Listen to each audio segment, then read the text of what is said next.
Que se passerait-il si l'homme venait à disparaître de la surface de la Terre?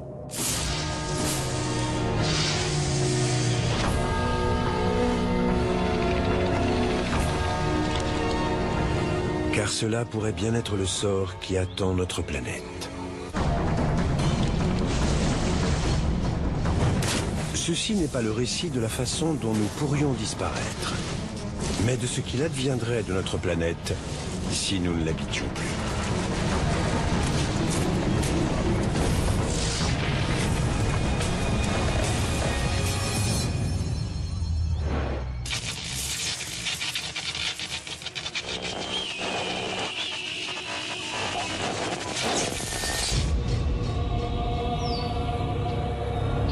L'hypothèse de la disparition des hommes peut sembler relever de la science-fiction. Mais un jour viendra où l'homme aura totalement disparu de la surface de la Terre.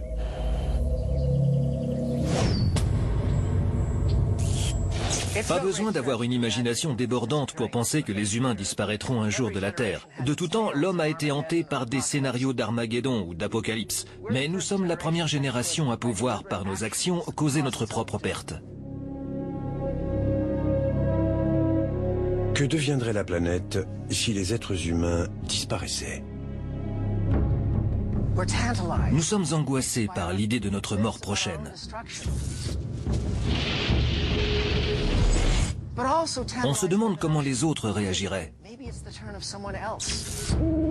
Comment feront-ils quand je ne serai plus là?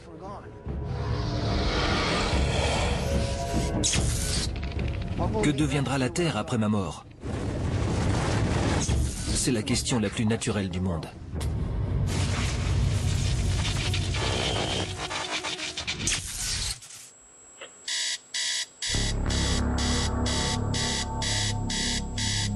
Notre dernière heure a sonné.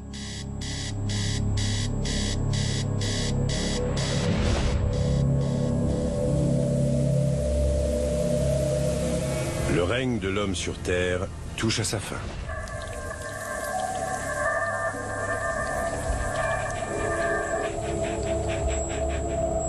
Bienvenue sur Terre. Population humaine, 0.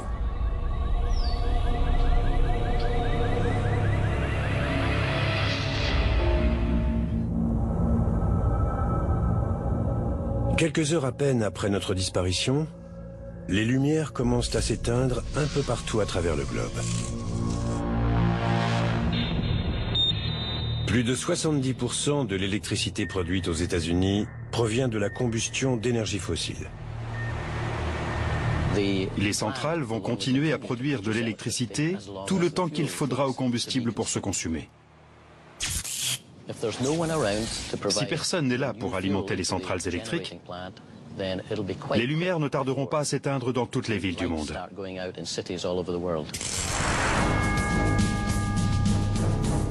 Il y a très peu de chances que les centrales nucléaires tombent en panne. Un réacteur moyen contient suffisamment de carburant pour pouvoir fonctionner pendant au moins 2 ans.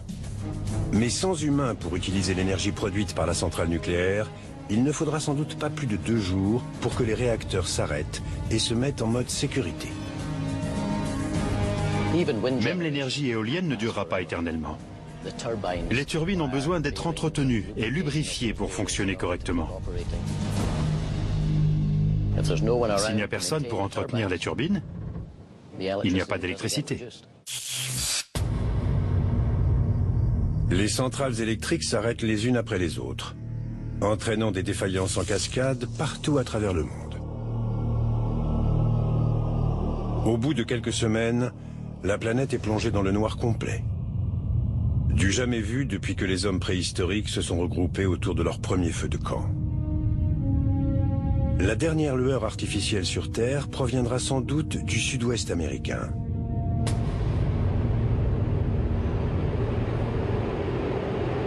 La puissante centrale hydraulique du barrage Hoover ne pâtirait absolument pas de l'absence des humains. La centrale dispose d'une source d'énergie quasi illimitée. La centrale fonctionne grâce à l'énergie produite par l'eau du lac Mead, situé en amont du barrage. Alors, tant qu'il y a de l'eau dans le réservoir, elle peut continuer à fonctionner.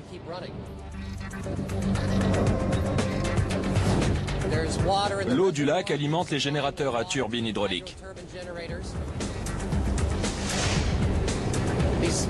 Ces générateurs fonctionnent de manière totalement autonome, du moins tant qu'il n'y a pas de problème technique.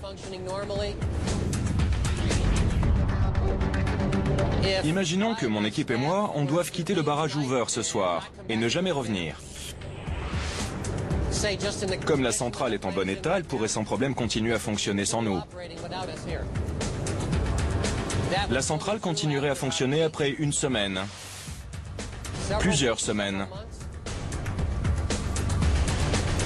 plusieurs mois, voire plusieurs années. Si les hommes venaient à disparaître, il est tout à fait probable que la centrale Hoover soit l'une des dernières centrales encore en fonctionnement.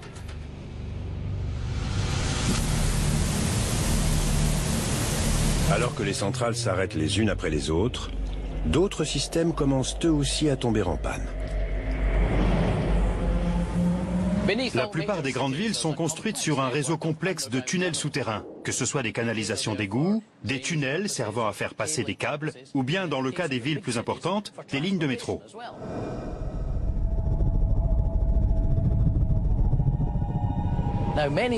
La plupart de ces tunnels sont situés en dessous des nappes phréatiques.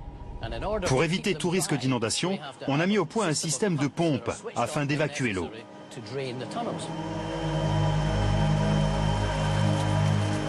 Dans les tunnels du métro de New York, plus de 700 pompes évacuent chaque jour près de 50 millions de litres d'eau.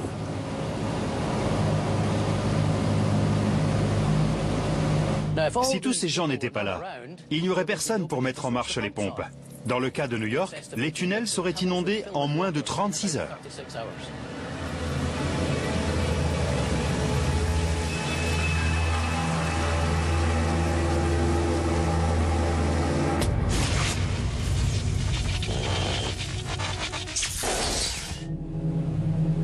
À la surface, les fruits et légumes pourrissent dans les rayons des supermarchés.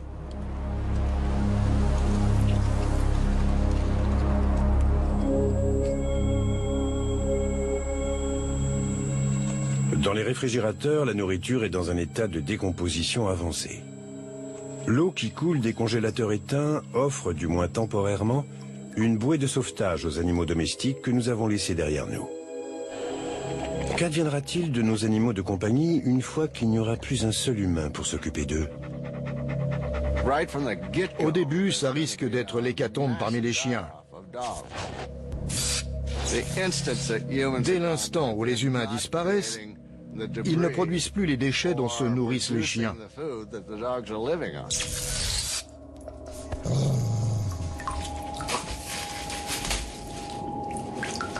Un chien est incapable d'ouvrir une boîte de conserve ou un réfrigérateur. Or, il devra sortir coûte que coûte. S'il veut avoir une chance de survivre, le chien va devoir sortir de la maison.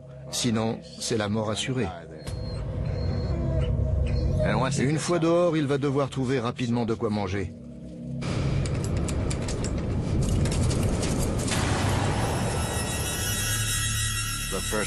Les chiens s'échappent en sautant par la fenêtre. Une fois dehors, ils se retrouvent dans un environnement complètement nouveau. Ils vont commencer par se jeter sur les cadavres qui jonchent les rues.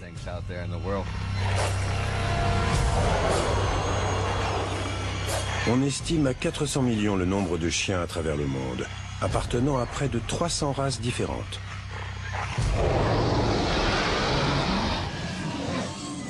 Mais rares sont celles qui pourraient survivre dans un monde sans hommes. Les petits chiens ne tiendraient probablement pas plus d'une semaine sans nous. Les petits chiens n'auraient sans doute pas leur place sur Terre. Les canidés sont des animaux très compétitifs.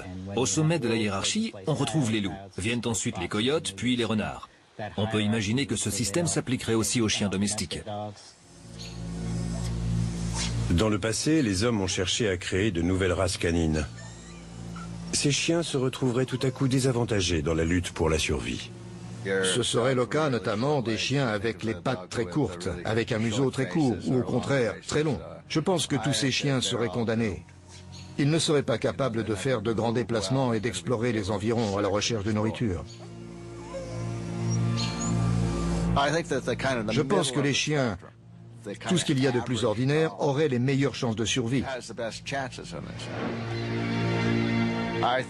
Ils auraient des chances de survie à long terme, mais ça risque de ne pas être beau à voir. Les survivants cherchent à s'imposer dans la nouvelle hiérarchie. Pendant ce temps-là, les rongeurs nuisibles qui se terrent dans nos habitations commencent à se rendre compte de notre absence. On pourrait penser que les rats et les souris domestiques n'auraient aucun mal à survivre en notre absence. Mais il s'avère que ces petites bêtes sont très dépendantes de nos réserves de nourriture. Les rats et les souris sont souvent qualifiés de rongeurs commensaux. Autrement dit, ce sont des animaux qui se nourrissent aux dépens des autres. Ils sont très dépendants des hommes.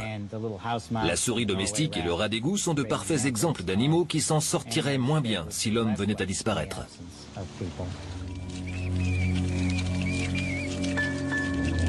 Dans les premières semaines suivant la disparition de l'être humain, les rongeurs vont commencer par s'attaquer aux garde-manger de nos habitations et aux rayons des épiceries.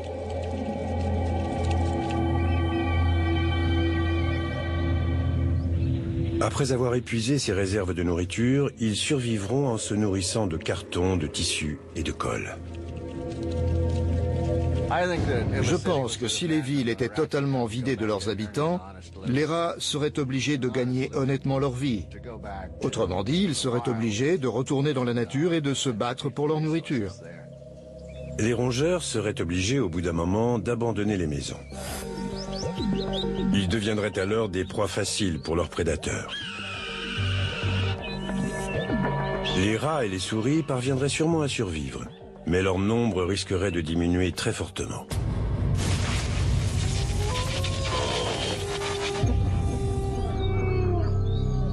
Six mois après la disparition des humains, les zones urbaines commencent peu à peu à retourner à l'état sauvage.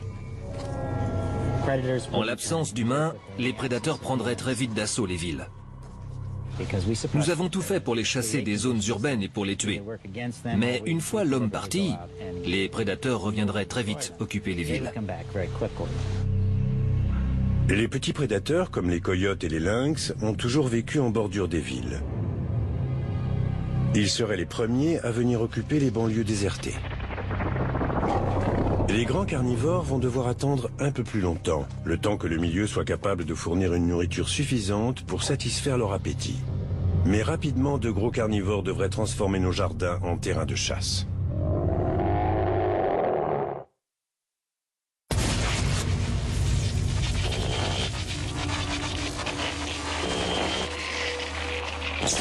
Cela fait maintenant 1 an que les humains ont disparu de la surface de la Terre.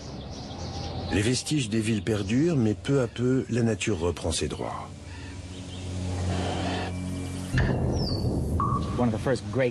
En l'absence d'humains, il faudrait s'attendre à un grand bouleversement physique.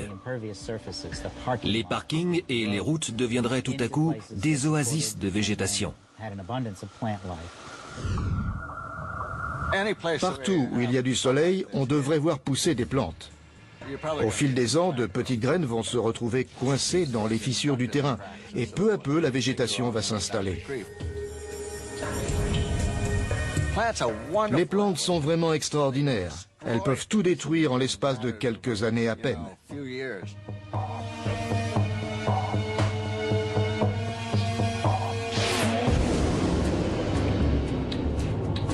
Sans humains pour les arracher, les mauvaises herbes comme le pissenlit en profitent pour s'infiltrer dans la moindre fissure de la chaussée. En mourant, les mauvaises herbes se mélangent à la mousse et au lichen pour former une couche de terre.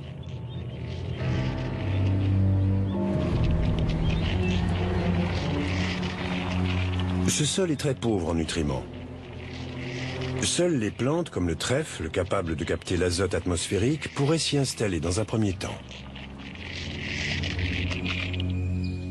Les herbes folles ont envahi ces jardins autrefois si bien entretenus. Des cerfs de Virginie fouillent le sol à la recherche de nourriture.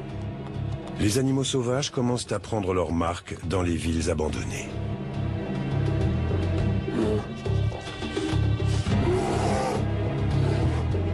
La domination de l'homme sur la nature s'est révélée bien fragile. Peut-être n'aurions-nous pas dû ignorer les quelques signes avant-coureurs de notre vulnérabilité. Cet arbre que vous voyez là s'appelle un élanthe. Ces arbres aiment bien s'enraciner dans des zones assez inhospitalières, comme les fissures des bâtiments. Mais ce n'est pas bon pour les bâtiments. En poussant, les racines endommagent gravement les façades, qui finissent par s'écrouler. Lorsqu'il y a plusieurs plants d'élanthe sur une même façade, cela peut provoquer de gros dégâts.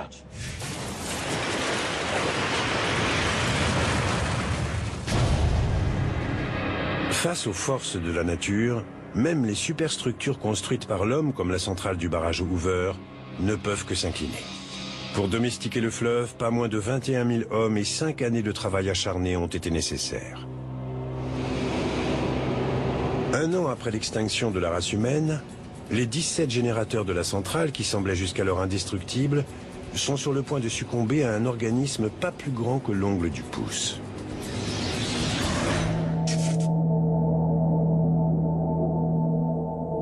Le lac, situé en amont du barrage, est infesté par une espèce de mollusque appelé moule kaga. Ce terrible envahisseur est originaire d'Europe de l'Est. Il n'a aucun prédateur naturel en Amérique du Nord, en dehors des humains qui passent leur temps à l'enlever des grilles et des tuyaux où il se fixe. Les moules se fixent à la paroi intérieure des tuyaux. Ces mollusques se multiplient à vitesse grand V. Ils s'empilent les uns au-dessus des autres et finissent par boucher entièrement le tuyau.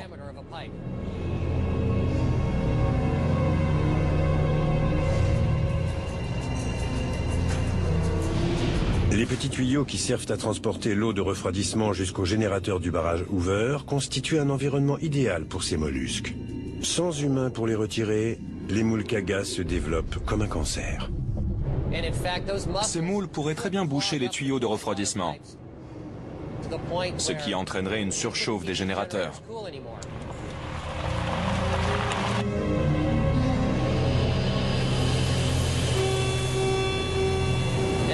Le générateur est muni d'un système automatique de contrôle. En cas de surchauffe, le système provoque son arrêt immédiat. Tous les générateurs du barrage Hoover finiraient par tomber en panne les uns après les autres, et la centrale s'arrêterait. À Las Vegas, les dernières lueurs de lumière artificielle laissent place à l'obscurité la plus totale. Depuis l'arrêt des générateurs, plus une seule goutte d'eau ne franchit le barrage Hoover.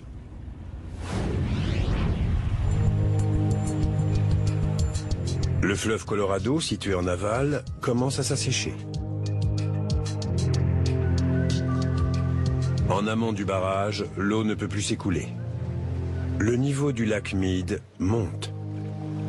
Le lac Mead va continuer à monter, et l'eau va finir par déborder dans les canaux de déversement situés de part et d'autre du barrage.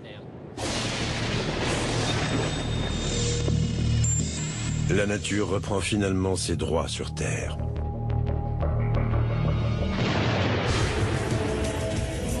Maintenant que les hommes ne sont plus là pour combattre les flammes, de terribles incendies provoqués par la foudre ravagent des villes entières.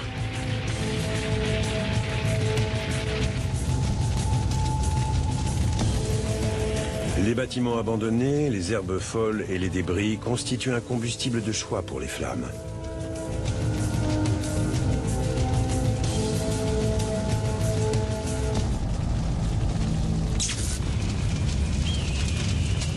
Chicago est en feu.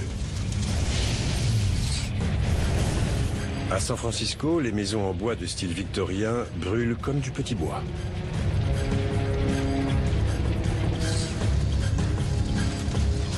Comme du temps de Néron, la ville de Rome est à nouveau ravagée par les incendies.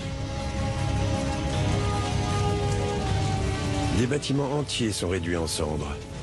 Les charpentes calcinées libèrent des éléments nutritifs dans le sol, fournissant ainsi l'azote nécessaire aux plantes pour pousser et proliférer.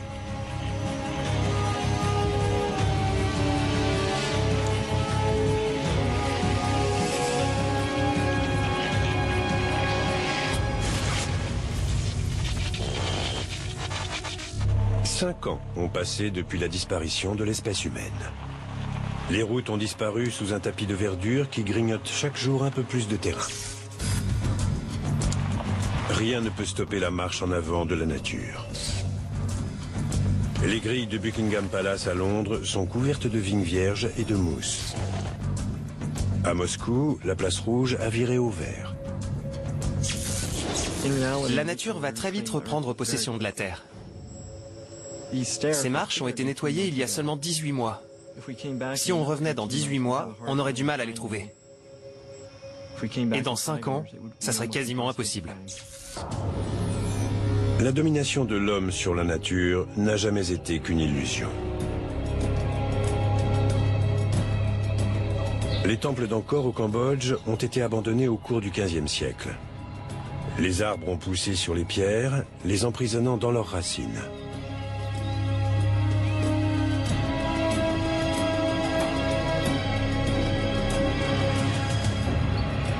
Privées de leurs armées de jardiniers et de réparateurs, les villes modernes sont désormais soumises aux caprices de la nature. À New York, les pelouses de Central Park sont parsemées de petits arbres. Après 5 ans sans présence humaine, Central Park ressemble plus à une forêt qu'à un parc. Central Park va devenir une véritable jungle. Les arbres et les mauvaises herbes vont pousser de manière anarchique. Les animaux et les plantes déjà présents dans le parc vont se multiplier à toute vitesse et commencer à envahir les rues de la ville. Le scénario est le même dans la capitale, Washington. Les monuments sont recouverts par la verdure. Ce qui était autrefois le National Mall résonne aujourd'hui des bruits de la jungle. Le destin des animaux des zoos constitue une véritable inconnue. Tout dépend de leur capacité à sortir de leur cage. Cela change considérablement la donne. On parle ici de lions ou de tigres. Ces animaux n'auraient absolument aucun mal à survivre après l'extinction de la race humaine.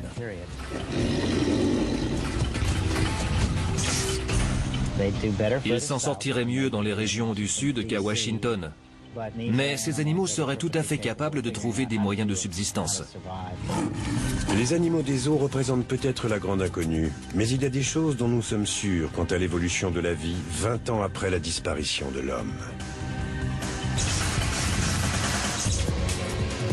Car il existe un endroit sur Terre où ce scénario s'est déjà produit.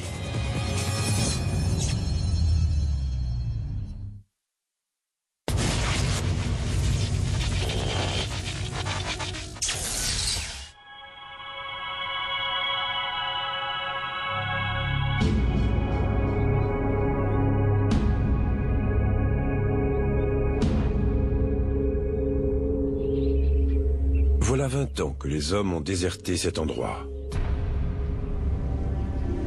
Sans personne pour repeindre les façades ou colmater les fissures, les bâtiments en béton vont bientôt s'écrouler.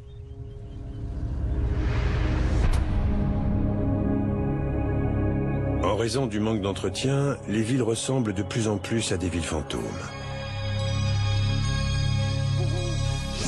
Les animaux qui autrefois évitaient tout contact avec les humains reviennent occuper les bâtiments délabrés.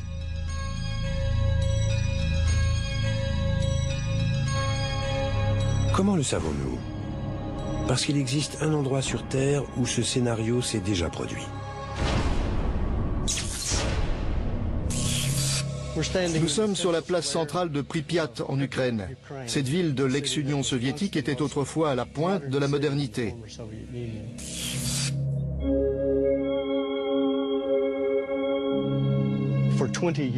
La ville a été désertée depuis plus de 30 ans. En voyant ça, on comprend mieux ce qui se passerait si les humains étaient soudain rayés de la carte.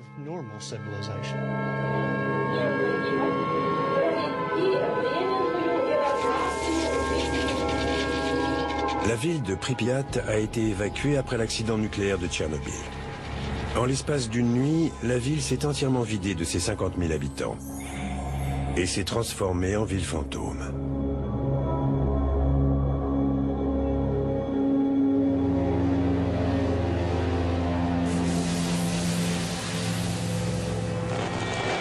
Les salles de classe, ensevelies sous une épaisse couche de poussière, sont toujours dans l'état où les élèves les ont laissées il y a 20 ans.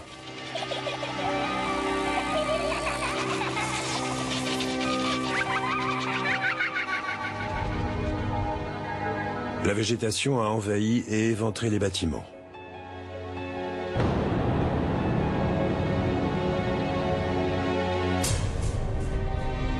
Un parc d'attractions dont l'ouverture était programmée 4 jours après l'accident n'aura jamais accueilli aucun visiteur.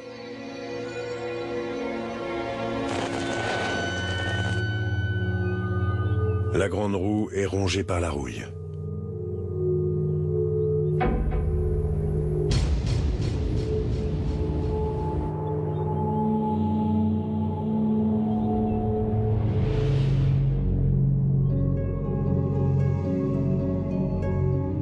Les autotamponneuses sont figées à jamais.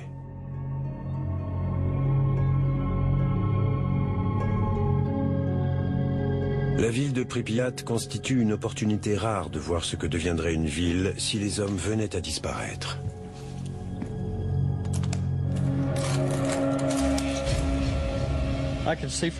Mon compteur GGR indique qu'on ne risque absolument rien ici. Les niveaux de radiation ne sont pas très élevés.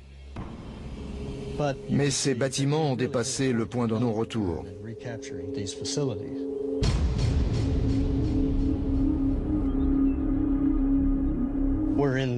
Nous sommes dans ce qui était autrefois le centre culturel de Pripyat.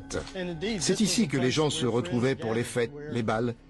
Les gens venaient ici pour écouter de la musique ou danser. Il y avait même une scène pour les spectacles.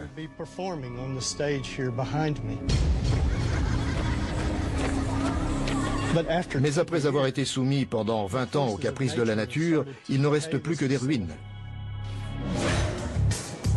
Cette façade de style soviétique peut sembler imposante.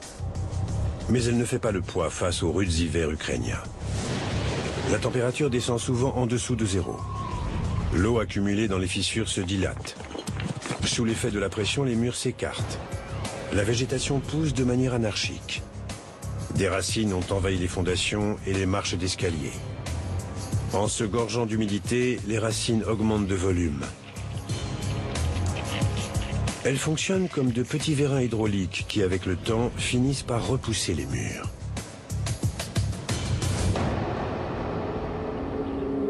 Et ça ne fait que 30 ans.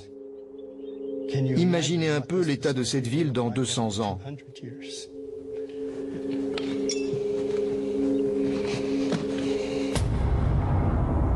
Après l'accident nucléaire, les scientifiques craignent le pire pour la faune et la flore locale. La plupart des arbres se situant dans un rayon de 2,5 km autour de la centrale nucléaire ont été tués par les radiations. De nombreux animaux ont trouvé la mort. Mais bizarrement, l'absence de présence humaine depuis maintenant 30 ans semble avoir compensé les dégâts provoqués initialement par l'accident nucléaire.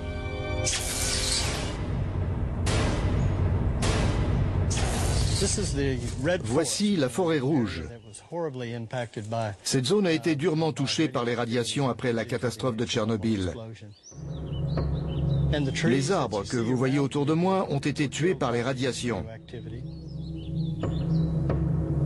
Les niveaux de radioactivité ont suffi à tuer toute la faune et la flore des environs.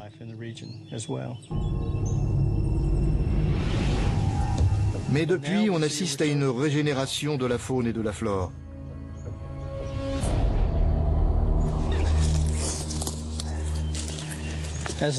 Pour vous donner un exemple de cette régénération, regardez les bois de ce cerf.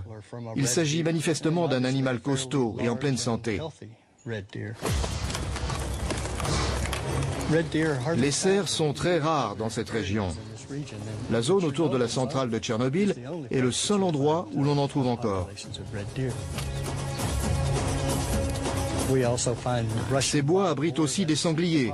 Ils sont 10 à 15 fois plus nombreux ici qu'en dehors de la zone.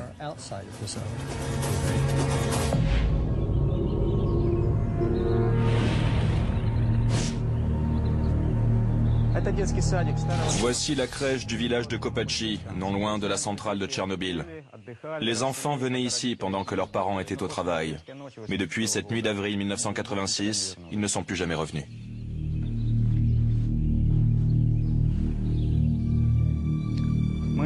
Cette pièce servait autrefois de dortoir. C'est ici que les enfants faisaient la sieste. Maintenant, cet endroit est désespérément vide. Toutes les fenêtres sont cassées. Mais il y a toujours de la vie ici. Les oiseaux ont l'habitude de venir ici et de se percher sur les bords de fenêtres. On a trouvé des preuves de la présence d'une chouette. Les chouettes régurgitent leur nourriture. Or, il y a des boulettes de poils, d'os et de plumes. De toute évidence, la chouette aime bien venir se percher sur cette fenêtre. Il y a toujours de la vie entre ces murs.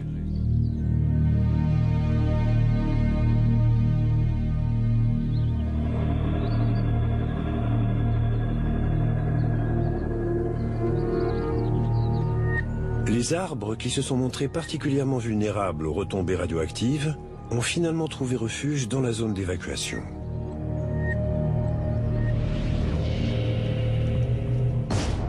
Je me trouve dans le stade de foot de Pripyat. Il y a 20 ans, des centaines de personnes venaient ici pour encourager leur équipe favorite.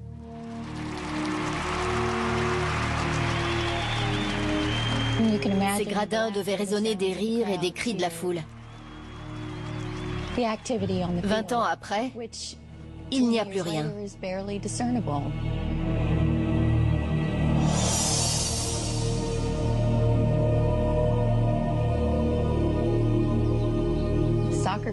Le terrain de foot a beaucoup changé. Aujourd'hui, il ressemble davantage à ce qu'il était il y a plusieurs siècles. Autrement dit, à une forêt de feuillus et de conifères.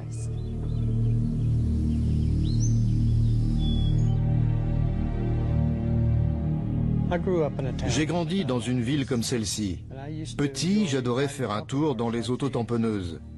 C'était à l'autre bout du monde. C'est triste quand on voit ce qu'est devenue cette jolie ville de Pripyat. Plus personne ne vivra jamais ici.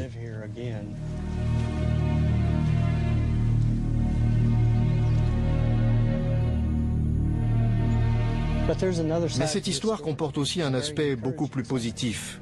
On se rend compte que la vie a beaucoup plus de ressources qu'on ne le pensait. La vie continue même après la disparition de l'homme. Nous avons laissé un héritage. Nous avons marqué le monde de notre empreinte. Et même si nous disparaissons un jour, notre héritage sera toujours là.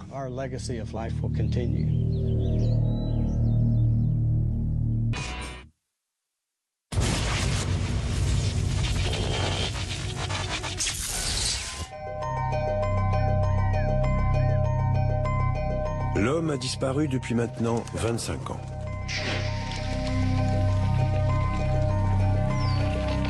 Dans les campagnes, la nature commence peu à peu à effacer toute trace de présence humaine.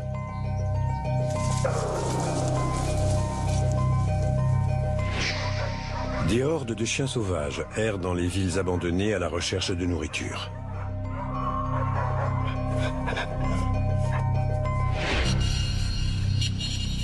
Dans certaines grandes villes, il devient de plus en plus difficile de trouver de la terre ferme. Du temps des humains, la ville de Londres était protégée des grandes marées par un système de digues mobiles. En cas de tempête, ces digues permettaient d'éviter que l'eau de la mer du Nord s'engouffre dans la Tamise. Sans humains pour faire fonctionner le barrage, la ville de Londres se retrouve sans défense.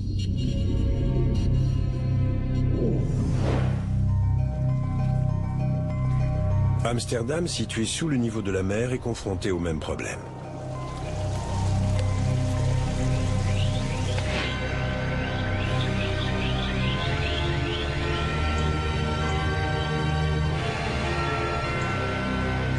Dans ce building de New York, plusieurs vitres brisées sont sorties de leur cadre. D'autres fenêtres menacent de tomber.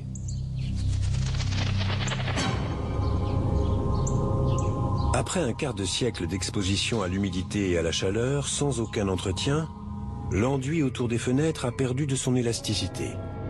Les fenêtres sont scellées au cadre. Avec les changements de température, les cadres de fenêtres ont tendance à se dilater ou au contraire à se contracter. Cela provoque une tension sur le verre qui finit par casser et par tomber sur le trottoir en contrebas. Le fait que plusieurs fenêtres soient cassées modifie la pression à l'intérieur du bâtiment. Il se produit alors un phénomène de succion qui aggrave encore le problème et menace de faire tomber d'autres pans de fenêtres.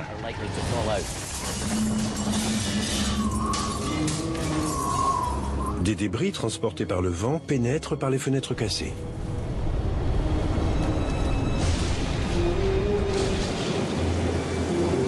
Une tempête estivale fait rage. Sur le toit de l'immeuble, le paratonnerre en cuivre qui autrefois protégeait les employés est aujourd'hui attaqué par la corrosion. Il n'offre plus aucune protection.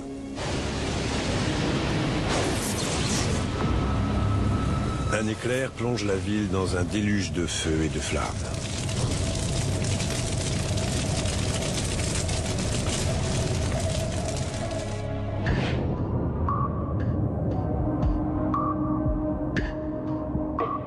Les bâtiments éventrés constituent un refuge idéal pour un rescapé inattendu.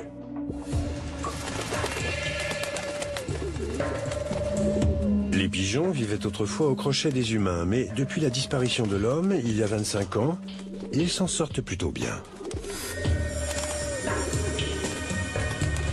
Les pigeons sont des battants. Ils sont tout à fait capables de survivre dans la nature. C'est déjà le cas pour certains. Si les humains venaient à disparaître en laissant derrière eux leurs bâtiments, les pigeons s'en sortiraient sans problème. Les immeubles sont comme des falaises artificielles. Ils sont parfaitement adaptés à cet environnement. Comme ça a été le cas pour les pigeons, la disparition des êtres humains a aussi modifié les habitudes des cafards. Pensez à ces pauvres cafards. Ils avaient l'habitude de se nourrir de nos déchets. Si nous disparaissons, ils vont nous pleurer. Aucun doute. Mais le deuil ne sera que de courte durée. Les cafards se nourrissent de nos restes. Mais ils peuvent aussi bien manger les reliures des livres, les cartons ou tout aliment en décomposition, y compris les feuilles mortes et les racines. Ils n'auraient aucun problème à trouver de la nourriture. Mais les cafards ont aussi besoin de chaleur, comme la chaleur artificielle produite par les humains. Les cafards étaient à l'origine des animaux tropicaux. Selon certains experts, ils seraient incapables de survivre à un hiver trop froid. Mais difficile de parier contre une créature qui a vu naître et disparaître les dinosaures. Les cafards ont une très grande capacité d'adaptation. Ils existent depuis 300 millions d'années. Si je devais parier, je miserais mon argent sur eux. Le premier hiver après la disparition des hommes, leurs rangs sont dévastés par une mortalité très élevée. Mais de nombreux cafards réussissent à se réfugier dans les souterrains où il fait plus chaud, en attendant le retour du printemps. Les villes abandonnées sont désormais préservées des insecticides. Les rues sont envahies par la végétation et le niveau des nappes phréatiques a augmenté. Les cafards, qui vivaient autrefois en parasites, connaissent aujourd'hui un véritable âge d'or.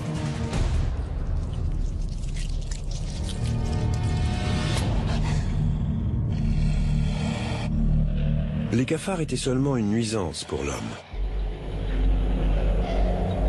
Les loups, en revanche, constituaient une véritable menace. Les hommes les ont chassés sans pitié. Lorsque les premiers colons européens débarquèrent sur le continent américain, il y avait près d'un demi-million de loups.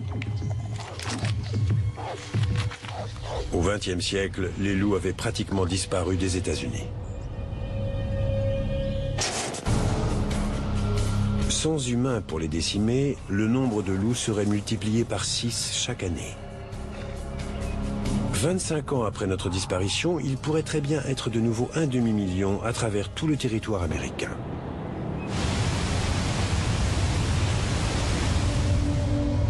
Cet incroyable boom démographique a déjà été observé auparavant, mais à une plus petite échelle. En 1995, des biologistes ont relâché plusieurs douzaines de loups dans le parc national de Yellowstone, afin de les protéger des persécutions humaines.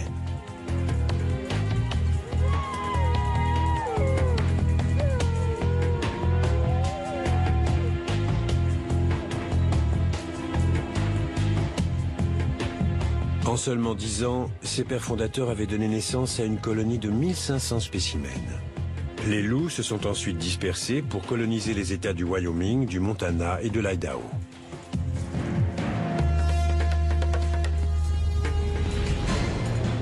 Tout va très vite. Avec seulement quelques douzaines d'individus, en 10 ans à peine, on a obtenu une population de 1500 loups. Et leur territoire est très étendu géographiquement. Les loups ont colonisé une zone s'étendant sur 3 États. Et ces États sont vraiment très grands.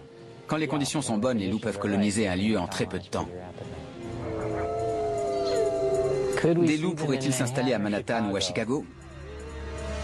Dès que les cerfs débarqueront, les loups les suivront de près.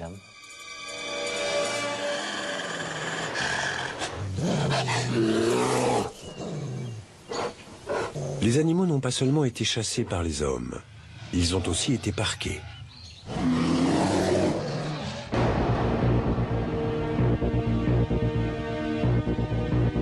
Près de 5 millions de kilomètres de route sillonnent les États-Unis. Et ce n'est pas une coïncidence si la plupart de ces routes suivent les chemins autrefois empruntés par les animaux. Les corridors utilisés par les animaux pour leur déplacement sont également très propices à la construction des routes. Nous avons court-circuité les principales voies de migration d'Amérique du Nord. L'asphalte et les automobiles ont causé énormément de tort aux ours bruns.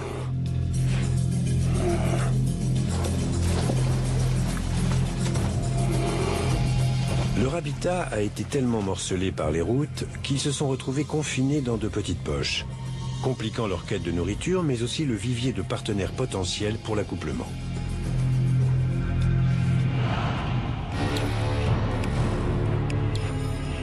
Dans un monde sans humains, les routes ne constituent plus des barrières infranchissables pour les ours bruns. Au contraire, ces routes les mènent désormais en plein cœur de leurs anciens territoires.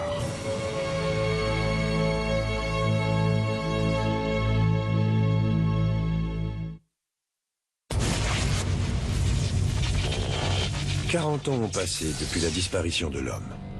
Les villes d'acier et de béton sont toujours debout. Mais dans les banlieues, les habitations sont menacées. Environ 90% des maisons américaines possèdent une charpente en bois. Celles qui n'ont pas été déjà ravagées par les flammes sont aujourd'hui dévorées par les insectes.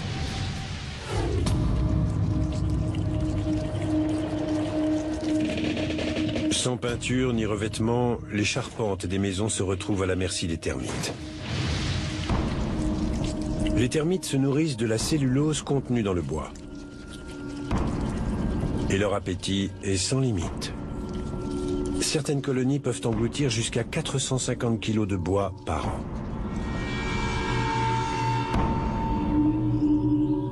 Mais les termites ne sont pas les seuls à s'attaquer à nos maisons. Quand le bois est exposé aux éléments, il finit par pourrir. Il s'agit d'un processus relativement complexe.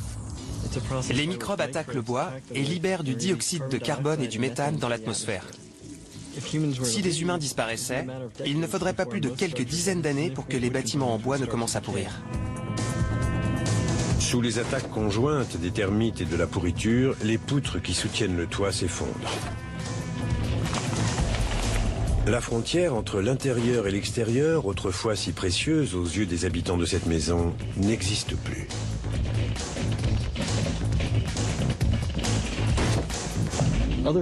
D'autres matériaux comme le mortier ou la pierre dureront plus que quelques dizaines d'années.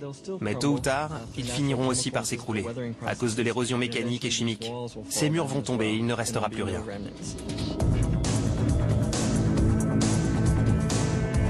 La nature aura vite fait de faire disparaître ces ruines. Cette maison en ruine de Druid Hill Park à Baltimore était autrefois habitée par le gardien du zoo municipal. On croirait que ce bâtiment a été abandonné depuis plus de 100 ans. Mais en réalité, cet endroit était habité il y a encore 40 ans. C'est incroyable de voir la vitesse avec laquelle la végétation a repris possession des lieux. Les murs sont recouverts de vignes. Des arbres poussent à l'intérieur de la maison. Ils défoncent les murs et provoquent en même temps un phénomène de décomposition chimique.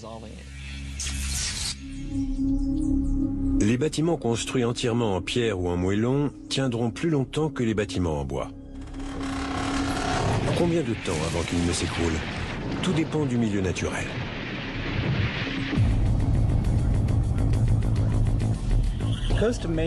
Les côtes du Maine ne sont pas très tendres avec les maisons. Ici, les maisons ne tombent pas en ruine, elles fondent. Ces maisons situées sur Black Island dans le Maine faisaient autrefois partie d'une carrière de granit.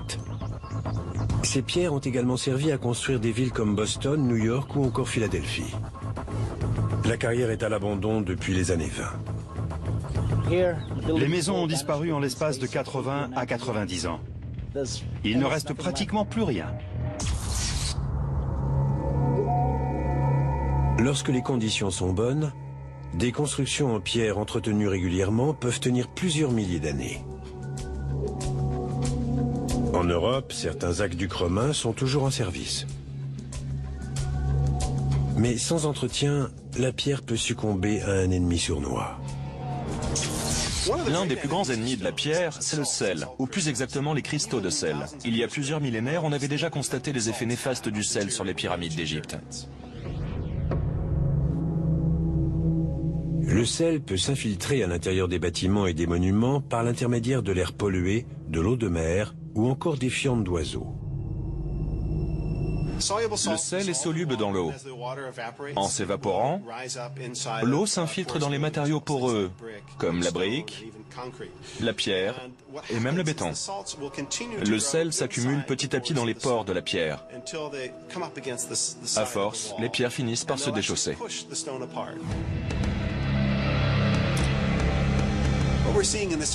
Grâce à cette vidéo en accéléré, on peut voir la rapidité avec laquelle la pierre est attaquée par le sel.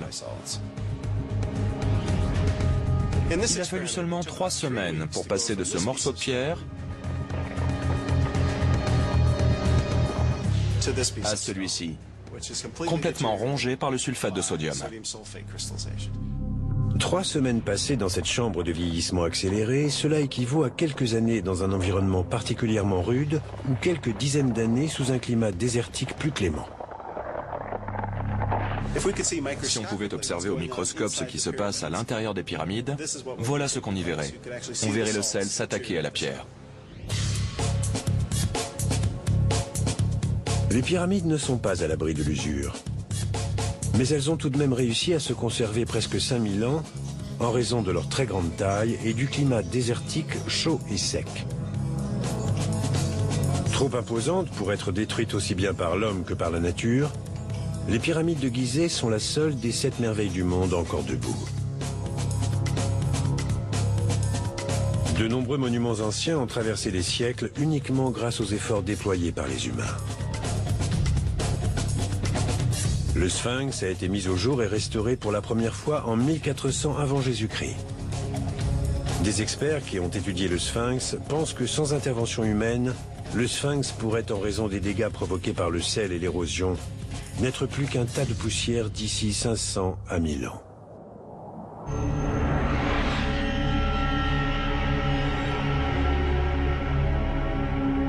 Les grosses structures en béton, comme le barrage Hoover, devraient durer plus longtemps encore.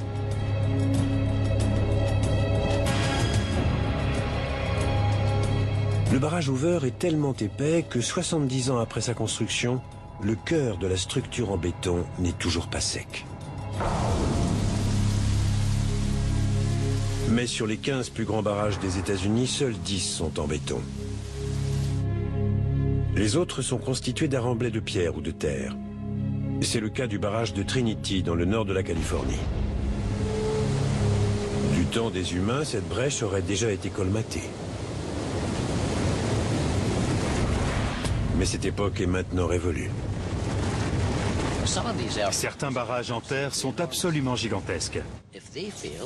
Lorsqu'ils céderont, ce qui ne manquera pas d'arriver un jour, il n'y aura plus rien pour empêcher l'eau qui s'écoule dans la vallée en contrebas de tout dévaster sur son passage. «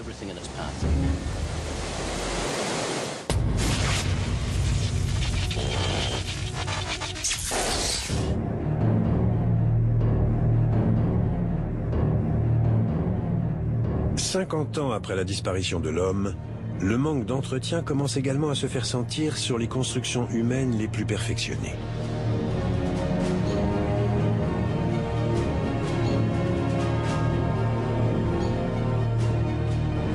Tous les bâtiments construits par l'homme portent en eux le germe de leur propre destruction. C'est valable aussi pour les ponts et les gratte-ciel. Depuis maintenant 125 ans, le pont de Brooklyn fait la fierté des New-Yorkais. Si ce pont a tenu aussi longtemps, c'est que les ingénieurs en prennent bien soin. Ils l'inspectent régulièrement, le remettent en état, le repeignent, remplacent les pièces défectueuses. Sans ces ingénieurs, le processus de détérioration s'accélérerait de façon spectaculaire. Les câbles porteurs en acier sont les composants les plus fragiles d'un pont suspendu.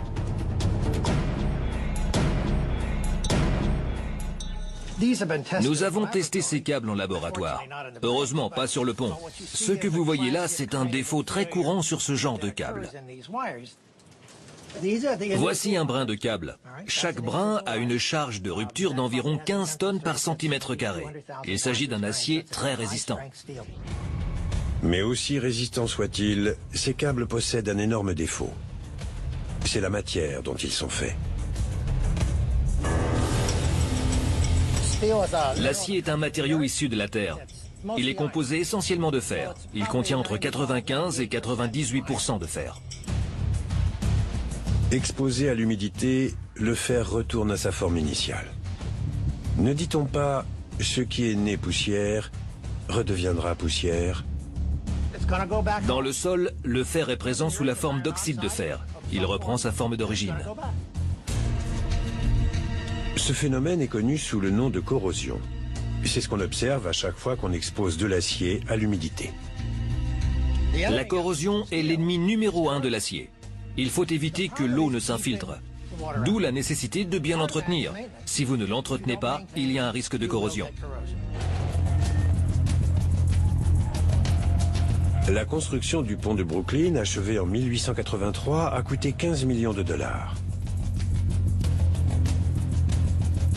Ces 20 dernières années, 3 milliards de dollars ont été nécessaires pour son entretien, ainsi que celui des autres ponts de l'East River. Du temps des humains, le pont de Brooklyn était entretenu en permanence et repeint tous les 12 ans environ.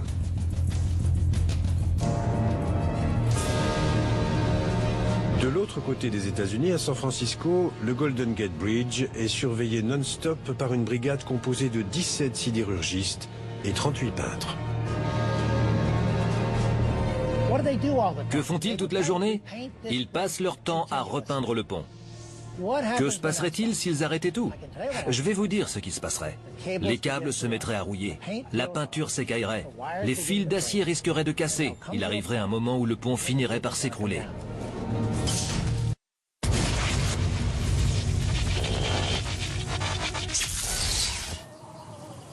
« 75 ans ont passé depuis la disparition de l'homme. La plupart des 600 millions de voitures qui sillonnaient autrefois les routes du monde ne sont plus que les vestiges d'un passé révolu.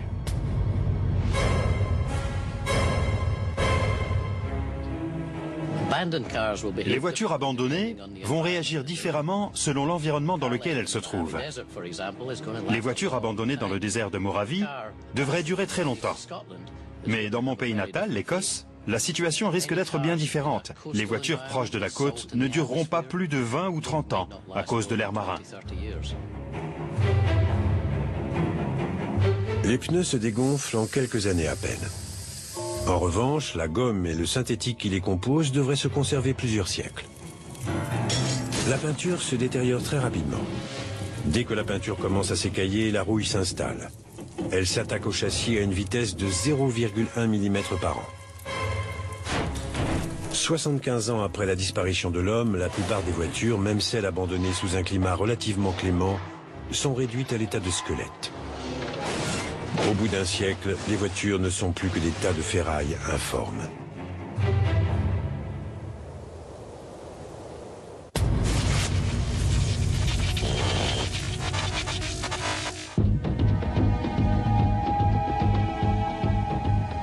« 100 ans ont passé depuis l'extinction de la race humaine.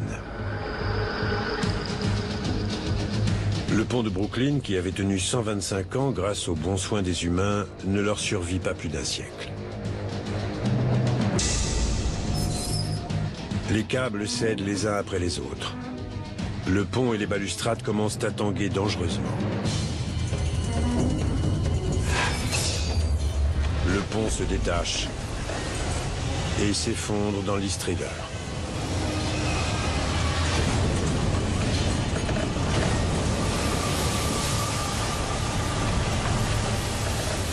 En tant qu'ingénieur, je trouve ça très triste de penser que ce magnifique symbole risque de disparaître.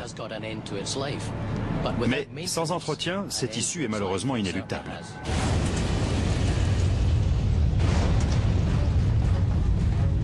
Comment un pont peut-il s'effondrer? Les fils attaqués par la corrosion cèdent les uns après les autres. Pas besoin qu'un brin soit profondément entaillé pour qu'il casse. Une entaille sur 1/3 de la circonférence suffit. Vous vous demandez peut-être comment les fils peuvent casser? Est-ce qu'ils cassent franchement? Ce qui se passe en général, c'est qu'ils commencent par s'effilocher. Un brin casse et il se produit alors une réaction en cascade et tous les brins se mettent à casser les uns après les autres. Un pont suspendu, comme le Golden Gate Bridge, peut résister à la rupture d'un de ses câbles verticaux.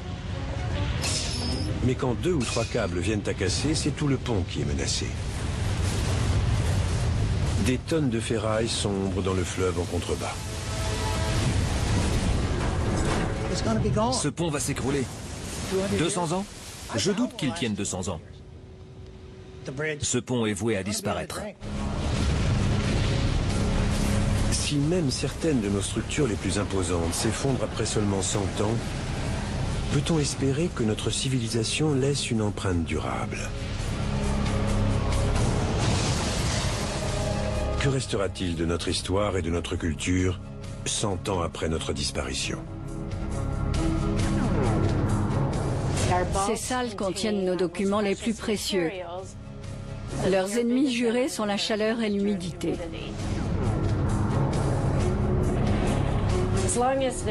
Tant que les conditions de stockage ne fluctuent pas, ces documents ont une chance de durer.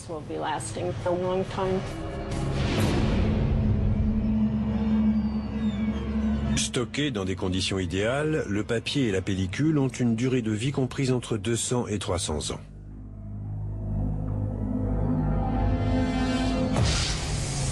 Mais exposés aux rigueurs du climat, leur durée de vie est diminuée de moitié. En cas de panne d'électricité, on observerait au bout d'une semaine de gros pics de température et d'humidité.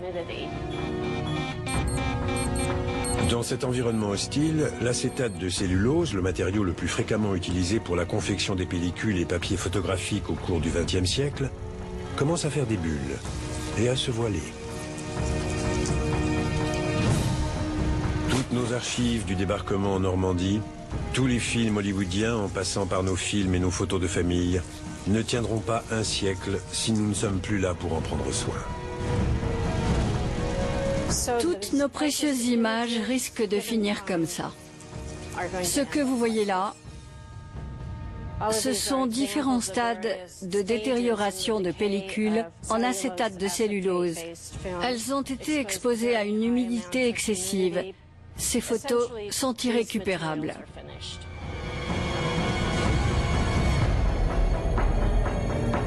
Dans les bibliothèques, les livres, véritables gardiens de notre mémoire collective, sont menacés par des envahisseurs microscopiques. Même si on ne les voit pas, les moisissures sont partout autour de nous. Elles sont en sommeil. Elles attendent le moment propice pour frapper.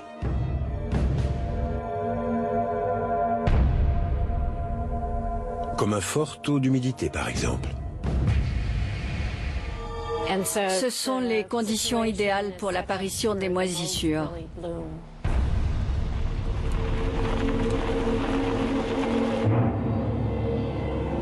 Certains livres ou documents échapperont à ce sort funeste. Les manuscrits de la mer Morte ont survécu 2000 ans à l'abri dans des grottes du désert de Judée. Ils doivent leur incroyable longévité au climat aride et à l'absence de lumière du soleil. Mais des cas comme celui-ci sont rares. Sans intervention humaine, un livre comme celui-ci tiendra 100 ans tout au plus.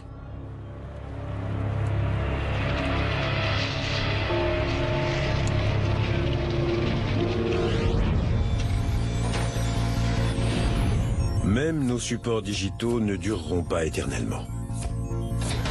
On estime la durée de vie d'un CD ou d'un DVD à plusieurs décennies, voire plusieurs siècles, lorsque les conditions sont bonnes.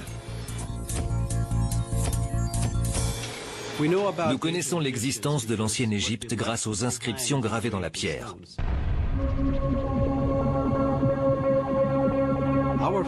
Toutes nos connaissances, nos informations, notre histoire et nos progrès sont enregistrés sur des supports informatiques, comme un CD, ou sur des supports papier, comme ceci. Mais ce genre de support se dégrade avec le temps. Ils ne dureront pas plusieurs millénaires comme les gravures que nous ont laissées les Égyptiens. C'est incroyable de se dire que malgré notre technologie avancée, nous n'avons pas encore été capables de trouver des supports aussi durables que les tablettes d'argile et les outils en pierre.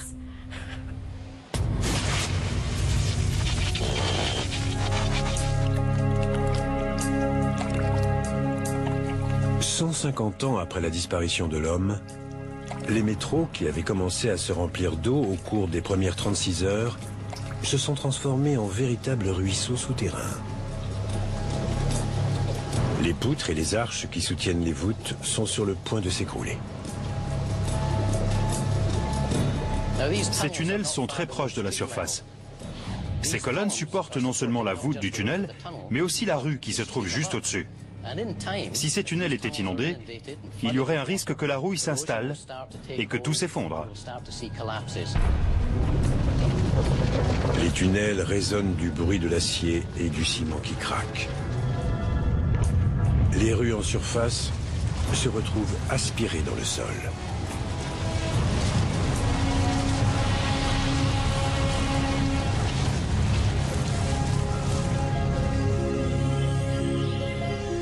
En surface, la ville fourmille d'activités.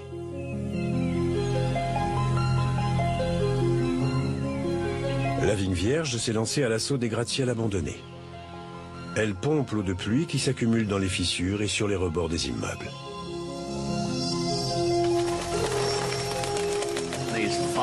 Les vrilles de la vigne lui permettent de s'accrocher partout. Ce serait génial si la vigne produisait des fruits comestibles. Il est nécessaire qu'il y ait des plantes à fruits pour que les animaux puissent se nourrir. Une sorte d'écosystème vertical. On y verrait des nids d'oiseaux, des animaux en train de chasser. On pourrait aussi trouver des serpents et toutes sortes d'animaux.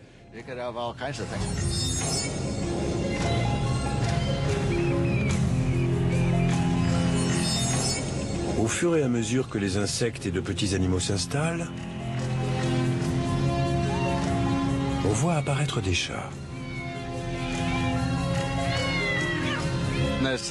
On a déjà observé plusieurs exemples de ce type à travers le monde. Si vous visitez le Colisée, vous verrez qu'il y a des tas de chats là-bas. Dans les cimetières et les anciennes catacombes, ça grouille de chats. On les voit arpenter les environs pendant toute la journée. Ces félins sont les descendants de nos chats domestiques. Immédiatement après la disparition de l'homme, les chats domestiques, ne recevant plus aucune nourriture, ont dû se rabattre sur les mulots et les petits oiseaux. Chasser au sol était une tâche ardue, mais en haut des buildings, chasser est devenu un jeu d'enfant. Ils passent tout leur temps au sommet des gratte-ciels. Ils trouvent tout ce dont ils ont besoin pour survivre sans jamais avoir à descendre sur la terre ferme. Ce sont les rois de cette nouvelle chaîne alimentaire d'altitude. Et en plus, ils bénéficient d'une vue imprenable sur la ville abandonnée.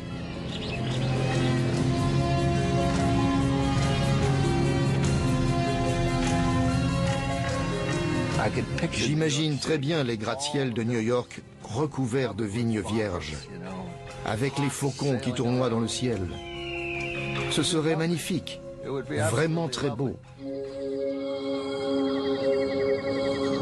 Un tel environnement peut entraîner d'étranges mutations génétiques chez les chats.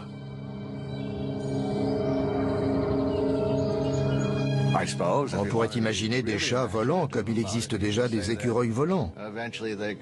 Ils voleraient d'un gratte-ciel à l'autre. La nature trouve toujours des réponses imaginatives aux changements environnementaux. C'est ainsi.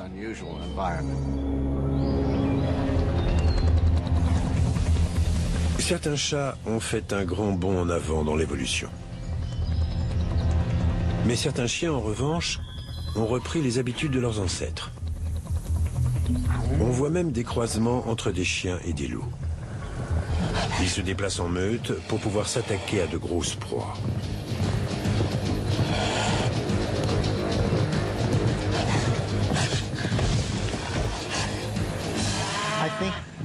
Les chiens domestiques semblent bien placides quand on les voit dormir par terre dans le salon.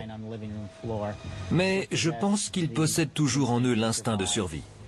Ils sont capables de tout quand il s'agit de capturer une proie pour se nourrir.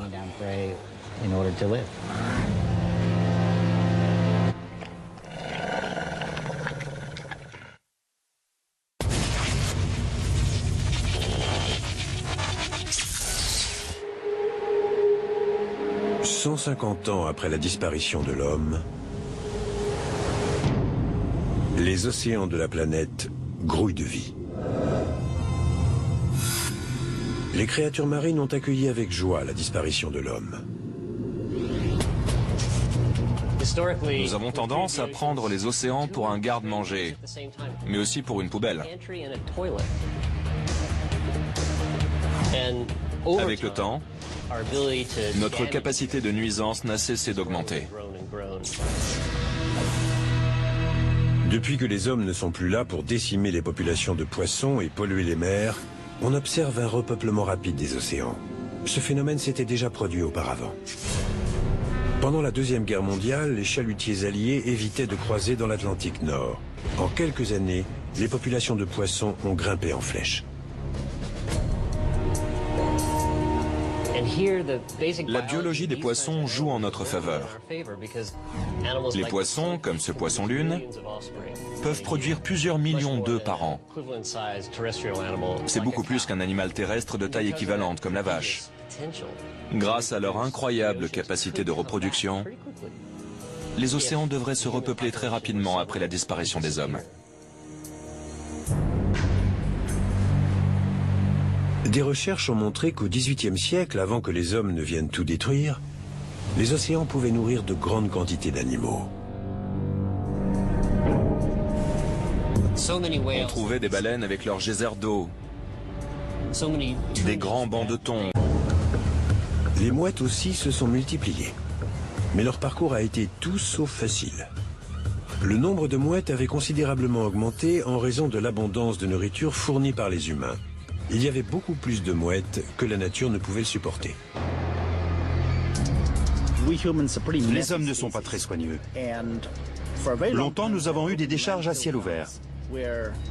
Là-bas, on jetait tout ce qui n'était plus mangeable.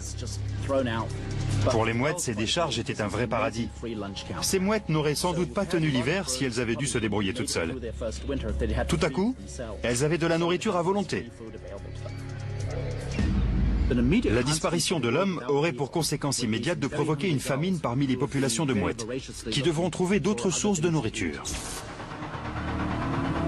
Dans un premier temps, de nombreuses mouettes vont mourir.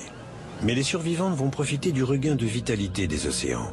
Les innombrables bancs de poissons auront vite fait d'effacer de leur mémoire les festins de déchets humains dont elles se nourrissaient jusqu'alors.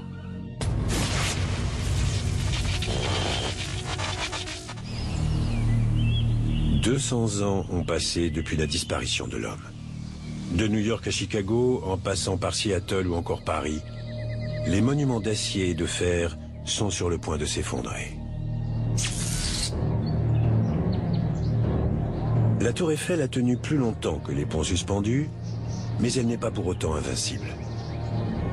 Du temps des humains, sa structure en fer était repeinte tous les 7 ans afin de la protéger de la corrosion. Que ce soit pour l'âge ou pour la structure, la tour Eiffel possède beaucoup de points communs avec le viaduc de Kinzua en Pennsylvanie. À l'origine, ce pont était en fer forgé, mais au début du siècle dernier, il a été reconstruit en acier. Sans entretien, il y a un risque de corrosion. Et qu'est-ce qui se passe une fois que la corrosion s'est installée? Les points de soudure se bloquent. Ils ne peuvent plus bouger. Ces pièces proviennent du viaduc. Vous pouvez voir qu'elles sont couvertes de rouille. On n'a plus affaire à de l'acier pur. Une structure dont les points de soudure sont bloqués ne peut pas absorber les effets d'un vent violent. Un jour de tempête, le pont s'est littéralement effondré.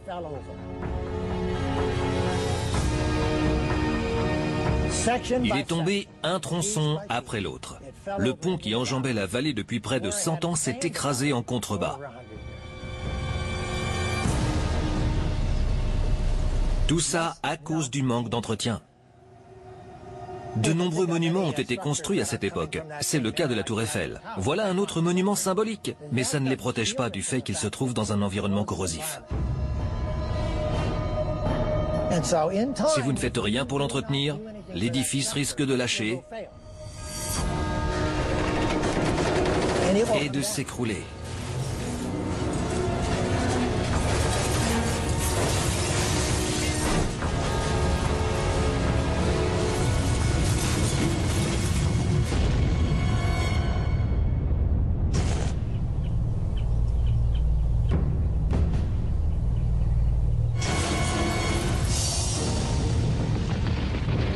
Entre 100 et 300 ans après la disparition de l'homme, la plupart des monuments du monde entier risquent de s'écrouler. À Seattle, la Space Needle a été conçue pour résister à des vents de 360 km/h. Mais la structure en acier est aujourd'hui fragilisée par la corrosion. Pas besoin d'un vent violent pour faire tomber le symbole de l'exposition mondiale de 1962.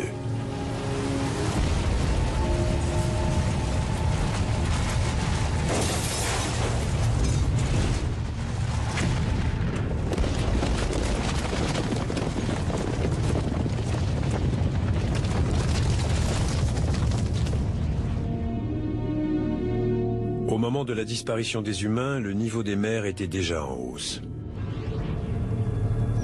À Manhattan, les sols sont saturés d'humidité autour des fondations de l'Empire State Building. Le bâtiment penche dangereusement. Lorsqu'un bâtiment commence à s'écarter de la verticale, la force de gravité joue contre la structure. Cela augmente la tension à la base du bâtiment. Je ne pense pas qu'on verra un jour un gratte-ciel s'écrouler comme un vulgaire arbre. Mais quand un building commence à pencher, le bâtiment finit tôt ou tard par s'écrouler sur lui-même sous l'effet de la force gravitationnelle.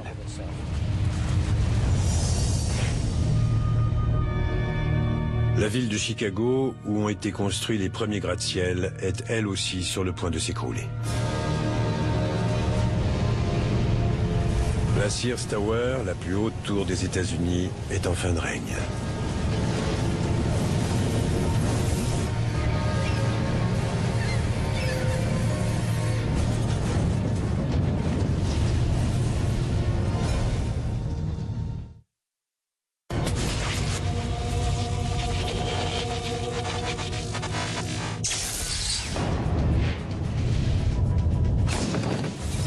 Les 500 premières années qui ont suivi la disparition de l'homme ont été une période de déclin et de destruction.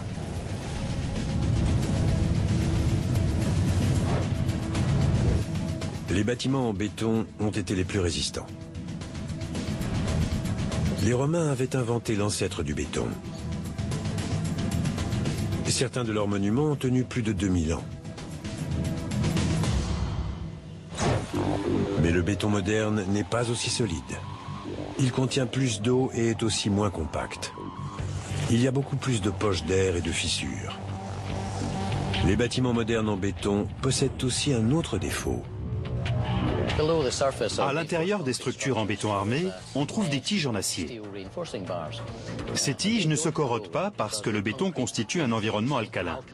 Mais avec le temps, cet environnement perd de son alcalinité et les tiges en acier finissent par se corroder. En rouillant, les tiges en acier triplent de volume. Sous la pression, le béton finit par s'effriter.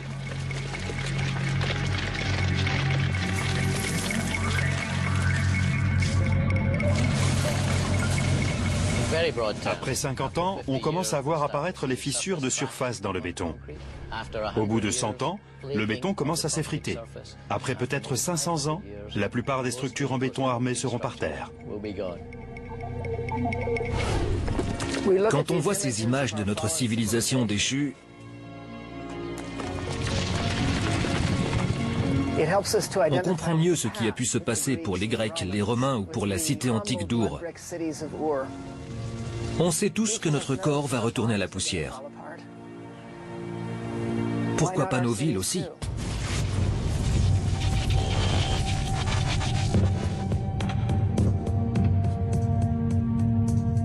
Il y a 1000 ans, cette planète abritait 6,5 milliards d'êtres humains.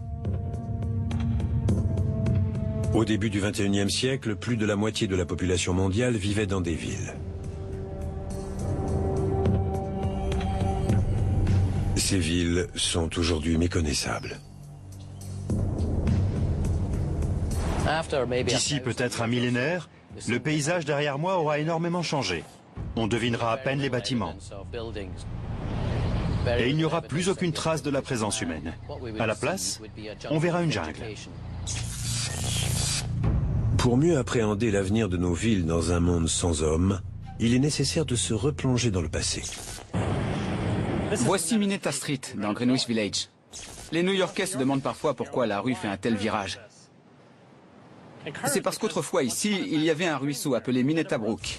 On comptait pas moins de 40 ruisseaux sur l'île de Manhattan.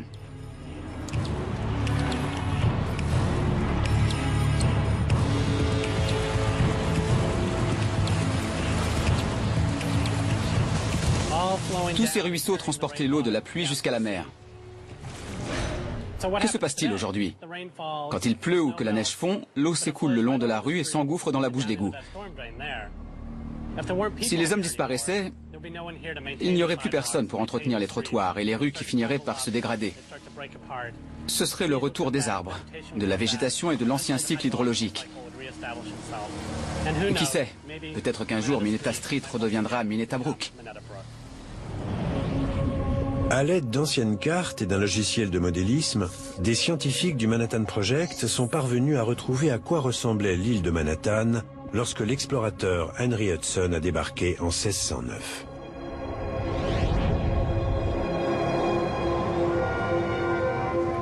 Nous sommes à Foley Square, centre administratif de la ville de New York et siège du tribunal rendu célèbre par une émission de télévision. Il n'y a pas toujours eu des bâtiments imposants et des rues goudronnées ici. Il y a 400 ans, il y avait un immense étang marécageux baptisé Collect Pond. C'était la réserve d'eau potable de la ville de New York. Derrière moi, un ruisseau allait se jeter dans le fleuve Hudson. Il y avait un autre ruisseau qui allait jusqu'à l'East River. Il y avait de petits étangs nichés au cœur des collines. Que se passerait-il si tous les humains disparaissaient? Les bâtiments tomberaient en ruine. La terre finirait par s'accumuler et on verrait pousser des arbres. À la place des bâtiments, il y aurait des collines. La nature reprendrait peu à peu ses droits, et cet endroit retrouverait alors son ancien visage.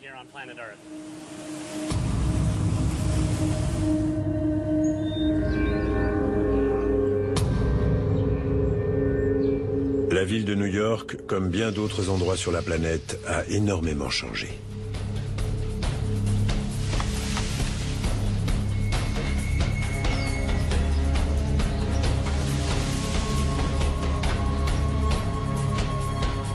La transformation est encore plus flagrante à Times Square. Times Square était autrefois le cœur de la ville de New York. L'endroit est devenu un oasis de silence.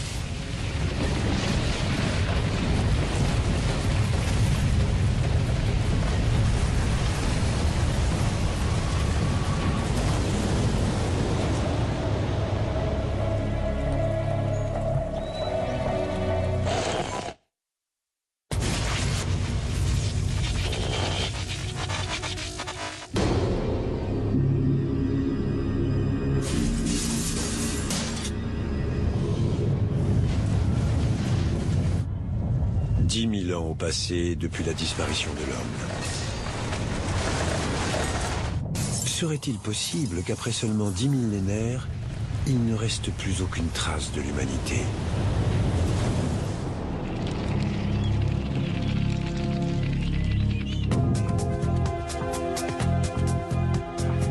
Des scientifiques avaient déclaré un jour que notre histoire et notre culture survivraient grâce aux émissions de radio et de télévision qui sont diffusées dans l'espace. On espérait qu'un jour, une intelligence extraterrestre vivant sur une planète lointaine capterait notre message. Certains s'imaginent que les ondes radio se propagent dans tout l'univers et sont là pour informer les extraterrestres. Coucou, on est là, et voici notre culture.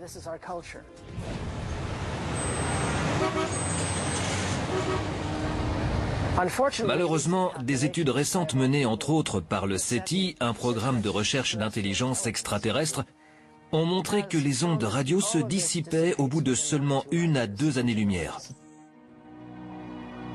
Si cette information est avérée, cela signifie que nos signaux n'atteignent même pas l'étoile la plus proche après le Soleil.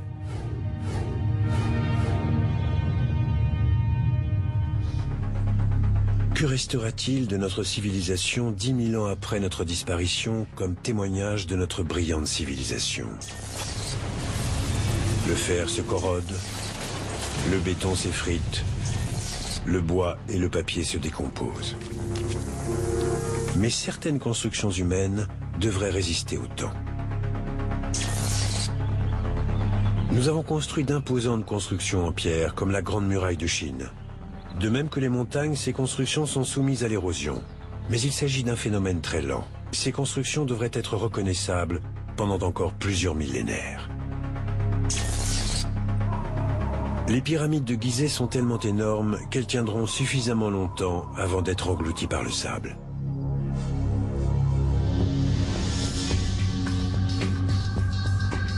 Le barrage Hoover, construit pour être aussi solide que les parois du canyon qui l'entoure, est l'une des dernières constructions humaines encore debout. Mais 10 000 ans après notre disparition, la planète est secouée par un terrible tremblement de terre.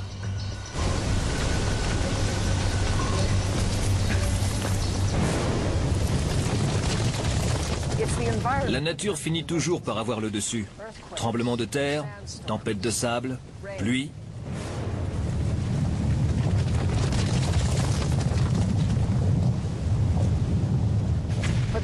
Mais il y a quelques exceptions.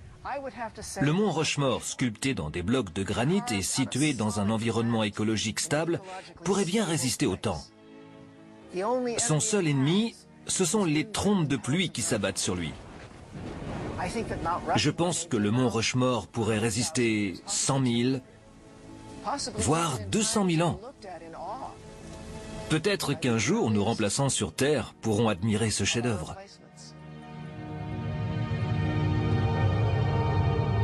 Qui pourrait bien être nos remplaçants? Peut-être des chimpanzés ayant fait un bond en avant dans l'évolution? Certains scientifiques pensent que c'est facile pour la nature de faire évoluer des animaux. Tout à coup, ils se mettent à utiliser des outils et à être maîtres de leur environnement. Mais ce n'est pas donné à tout le monde de regarder le ciel et d'imaginer le cosmos au-delà, et de se poser des questions sur soi-même et sur notre rôle sur Terre. Nous sommes peut-être le résultat d'un heureux accident. Il y a peu de chances que cela se reproduise. La Terre va sans doute continuer à évoluer. Mais il n'y aura sans doute personne pour le voir et pour en parler. Si les 4,5 milliards d'années d'existence de la Terre étaient condensées en 24 heures, les 10 000 ans qui viennent de s'écouler ne représenteraient qu'une fraction de seconde. Et la présence de l'homme sur Terre ne dépasserait pas une demi-minute. La Terre est comme une ville laissée à l'abandon. Elle va continuer à évoluer sans nous. Il y avait une vie sur Terre avant l'homme. Il y aura une vie après l'homme.